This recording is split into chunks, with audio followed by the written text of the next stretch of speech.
ఈరోజు అల్లు అర్జున్ అరెస్ట్ అయ్యి మరి బెయిల్ మీద బయటికి రావడం జరిగింది. కానీ మొత్తంగా చూసుకుంటే మాత్రం ఆయనను ఏ విధంగా కూడా గిల్టీగా చూపించాల్సిన అవసరం లేదనేది మా ఒక ఆలోచన. ఒకసారి మనం చూసుకుంటే ఒక సినిమా వాళ్ళు కావచ్చు, స్పోర్ట్స్ వాళ్ళు కావచ్చు, పొలిటీషియన్ వాళ్ళు కావచ్చు, వాళ్ళకంటే ఒక ఫేమ్ తర్వాత ఫ్యాన్ బేస్ ఉంటుంది.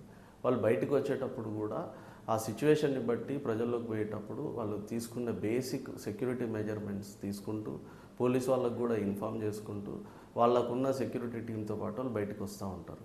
కానీ ప్రజలు వాళ్ళకి నచ్చిన హీరోని చూసుకోవడానికో నచ్చిన నాయకుడిని చూసుకోవడానికో ఒక్కసారిగా రావడం వల్ల తొక్కిసలాటలు జరిగి ఇట్లాంటి అన్ఫార్చునేట్ ఇన్సిడెంట్లు జరుగుతాయి.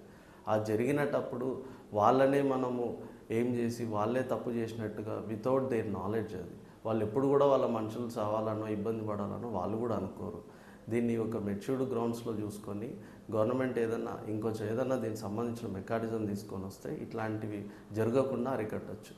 జై కర్నూలు, జై కేపీఎస్.